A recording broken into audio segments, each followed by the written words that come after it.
cette rencontre s'inscrit dans le cadre de la prise de contact. Donc, il était de mon devoir de faire votre connaissance.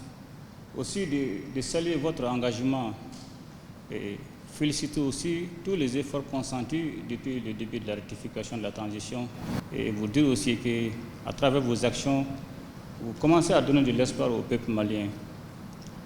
Aujourd'hui, nous, en tant que président de la transition, il y a deux grandes préoccupations dont nous devons, coûte que coûte, et très rapidement trouver des solutions.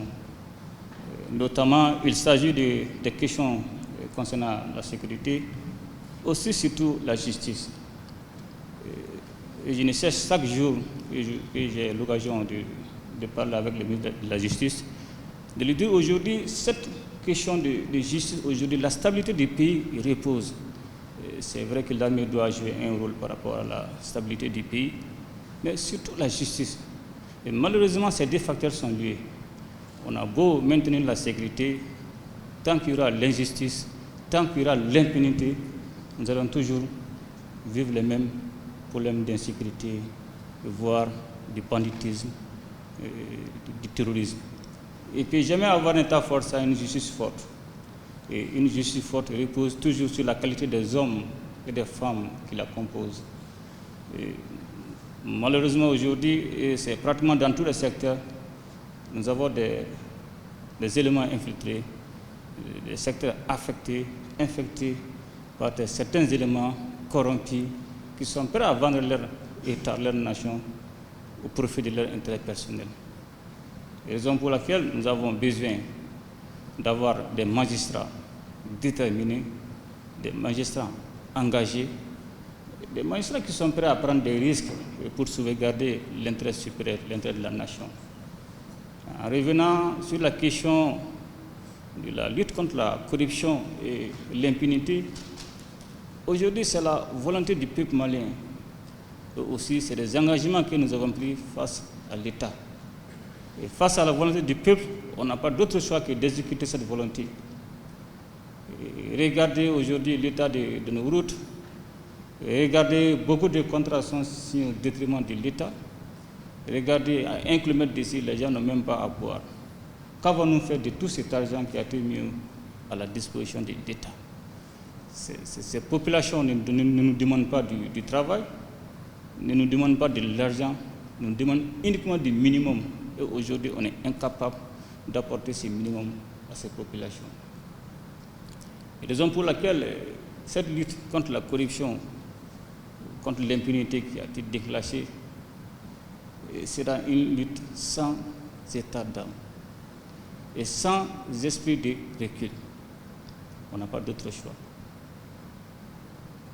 Donc, pour vous rassurer de mon soutien total et le soutien du gouvernement, aussi le soutien du peuple malien.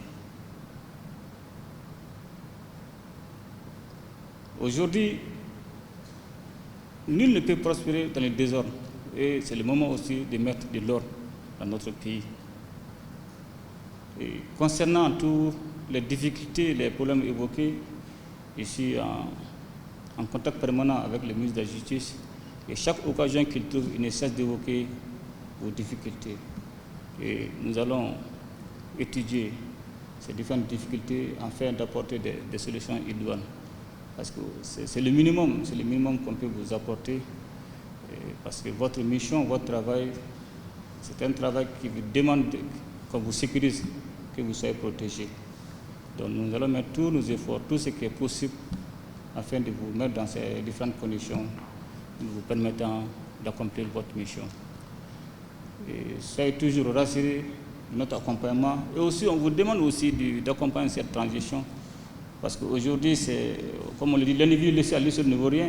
C'est tout un chacun qui doit apporter son avis. Et aujourd'hui, tout le monde parle de la refondation. Et je vais aller plus loin. Il s'agit même de refonder l'individu, l'homme malien en réalité. Parce qu'aujourd'hui, quand vous regardez tout ce qui est corruption, c'est pensé par l'homme. Et c'est planifié par l'homme. Et c'est mis en œuvre par l'homme. Donc il faut des hommes et des femmes engagés, capables d'arrêter cet animal qui est un animal féroce qui ravage tout sur son chemin. Une fois de plus, vous avez tous mes encouragements, toutes mes félicitations. Je vous encourage à prospérer, à être déterminant. Et surtout, cela ne peut pas aller sans plus de risques. Et si c'était facile, on n'allait pas se retrouver ici. Donc félicitations à vous et continuez à apporter de l'espoir. Parce qu'aujourd'hui, vous avez cette opportunité, la chance de donner espoir au peuple malien. Merci d'être venu et à la prochaine. Et Dieu protège et bénisse le Mali.